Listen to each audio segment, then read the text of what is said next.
Hello, good morning everybody. आज हम पढ़ेंगे एनर्जी स्टोर्ड बाय कैपेसिटर। ये अपना कैपेसिटर का तीसरा लेक्चर है। पहले लेक्चर में हमने देखा था कि what is capacitor. Okay, capacitor unit क्या होते हैं, डायमेंशन क्या होते हैं। उसके बाद हमने देखा था spherical capacitor and parallel plate capacitor. Okay, उसके बाद हमने देखा था कॉम्बिनेशन ऑफ कैपेसिटर दूसरे लेक्चर में, parallel combination and series combination. Parallel combination में चार्ज कैसा क्या होता है, वोल्टेज कैपेसिटर के क्रॉस कितना होता है। सीरीज कॉम्बिनेशन में वो भी देखा था कि कैपेसिटर के क्रॉस वोल्टेज कितना होता है और चार्ज कितना होता है। आज के लेक्चर में हम देखेंगे energy stored bye capacitor. Okay, सबसे पहले हम समझते हैं कैपेसिटर होता क्या है। तो कैपेसिटर क्या होता है, इलेक्ट्रिकल एनर्जी स्टोर करता है। किस फॉर्म में, चार्ज के फॉर्म में। जब हमें जरूरत पड़ती है तो इस इंस्टेंट वो सारा एनर्जी हमें सप्लाई कर देता है, जिससे हमारे घर में जो अप्लायंसेस है जैसे मोटर है और फैन है, इन्हें स्टार्ट करने में प्रॉब्लम नहीं होती है। ओके, तो आज हम देखेंगे एनर्जी स्टोर्ड बाय कैपेसिटर। एक कैपेसिटर कितना एनर्जी स्टोर करता है। ओके, तो समझिए ये दो प्लेट है कैपेसिटर के, दो पैरेलल प्लेट कैपेसिटर है।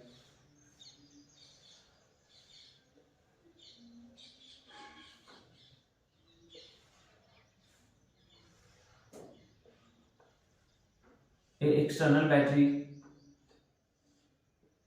भी से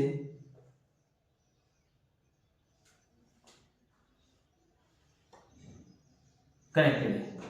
ओके, इस कैपेसिटर पे प्लस क्यू चार्ज है, इस प्लेट पे माइनस क्यू है। इस कैपेसिटर के इस प्लेट पे प्लस पॉजिटिव चार्ज है और इस पे माइनस है। जब टाइम जीरो था तो कैपेसिटर पे चार्ज कितना था, क्यू जीरो था। ओके, तो जब समय जीरो था तो कैपेसिटर पे चार्ज कितना था, अपना जीरो था। ओके, अब देखिए, अब हमें क्या करना है कि इस कैपेसिटर से एक dq चार्ज इस पे उठा के ले जाने में जो वर्क करना पड़ेगा, वही वर्क क्या चीज में एनर्जी स्टोर हो जाएगा, एनर्जी पे। अच्छा, वर्क कौन करेगा, वर्क हमेशा एक्सटर्नल एजेंट करेगा। ओके, तो समझिए पहला प्लस क्यू, ओके, वर्क करेगा एक्सटर्नल एजेंट। ओके, अब वर्क बराबर क्या होता है, पोटेंशियल इनटू क्यू। ये फार्मूला हम यूज नहीं करेंगे। ओके, ये फार्मूला हम यूज नहीं करेंगे। ओके, तो करेंगे कौन सा, तो हम देखते हैं वर्क डन तो होगा, एक्सटर्नल एजेंट वर्क तो करेगा, लेकिन वो कैसे करेगा वो समझते हैं सबसे पहले।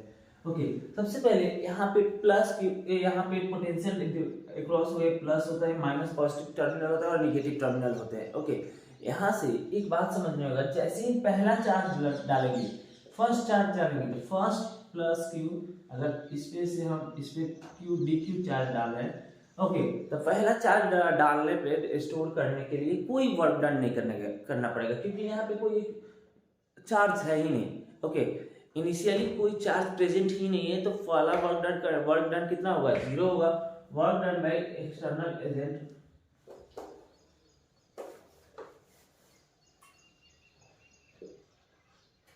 Work done by external agent zero हो जाएगा। लेकिन जैसे ही इस पे एक पॉजिटिव चार्ज आ गया, जैसे ही पे एक पॉजिटिव चार्ज आ गया, तो अब पॉजिटिव चार्ज क्या करेगा, इलेक्ट्रिक फील्ड जनरेट करेगा।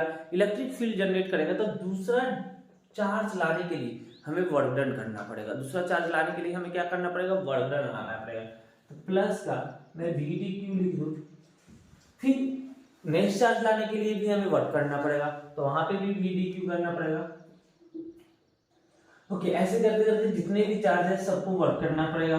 फिर यहाँ पे चार्ज एक्यूमुलेट होते जाएंगे, पॉजिटिव चार्ज आते जाएंगे और इस प्लेट पे नेगेटिव चार्ज आते जाएंगे। यहाँ तक तो क्लियर है। तो हम लिख सकते हैं work done by external agent equal to V D Q. Integrate कर दें कहां से कहां तक। ओके, जीरो से लेके जब टाइम जीरो था, टी जीरो था, तो चार्ज कितना था, क्यू जीरो था। ओके, जब टाइम टी हुआ तो इस पे चार्ज कितना आ गया, कैपिटल क्यू आ गया, तो जीरो से क्यू कर दे। ओके, और आप एक बात बताओ, आपको बताया गया कि okay what is the capacitance of capacitor. तो हम लोग जानते हैं कैपेसिटेंस ऑफ कैपेसिटर होता था C equal to V, Q by V होता है, क्यू अपॉन V होता है। ओके, क्यू अपॉन V होता है।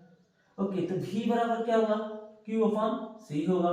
तो यहाँ पे पोटेंशियल का हम वैल्यू रख देंगे V upon Q, sorry Q upon C, integrate कर देंगे कहाँ से 0 से Q तक dq। C कांस्टेंट है इस कैपेसिटर के लिए, कैपेसिटेंस कांस्टेंट होगा तो C बाहर आ जाएगा, 1/c बाहर डाल रहे हैं। Q dq का इंटीग्रेशन कहाँ से लेके 0 से Q तक, Q dq का इंटीग्रेशन आप ही बताओ कितना होगा। Q dq का इंटीग्रेशन होगा q square by 2। Okay, q square by 2 और c तो बाहर है ऑलरेडी। अब लिमिट डाल देंगे, लिमिट डालने के बाद जो फॉर्मूला आएगा q स्क्वायर अपॉन 2c, ये क्या होता है, work done by external agent होता है। क्योंकि small charge, infinitely small charge को जब पूरा चार्ज इस पे लेके जाएंगे तो पूरा टोटल चार्ज प्लस क्यू आ जाएगा। ओके, तो work done by external agent कितना आएगा, क्यू स्क्वायर बाई 2। यही वर्क डन एक्सटर्नल एजेंट द्वारा क्या चीज में स्टोर हो जाएगा, पोटेंशियल एनर्जी।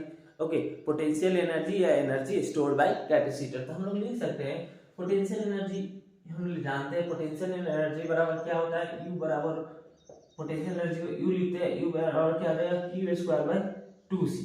ओके, अब इसका पहला फॉर्मूला है, हम जानते हैं अगर यहां से देखा जाए तो Q अपॉन CV लिख, Q इक्वल टू CV लिख सकते हैं। तो यहां से Q के जगह पे CV का स्क्वायर कर सकते हैं अपॉन 2c। तो यहां से एक और फॉर्मूला आ जाएगा, हाफ CV स्क्वायर आ जाएगा। तो एक दूसरा फॉर्मूला आ गया। ओके, ये क्या आ गया, दूसरा फॉर्मूला है। थोड़ा सा बोर्ड छोटा होने के कारण दिक्कत हो रहा है लिखने में, आप थोड़ा सा एडजस्ट कीजिए। CV square by 2c equal to half CV square, यहां तक तो लिख सकते हैं क्योंकि एनर्जी है U इक्वल टू आया था Q स्क्वायर अपॉन 2c। चलिए एक और फॉर्मूला आता है, इसका हम देखते हैं।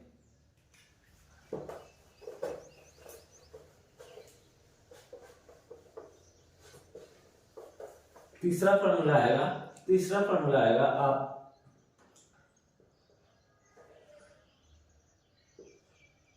U equal to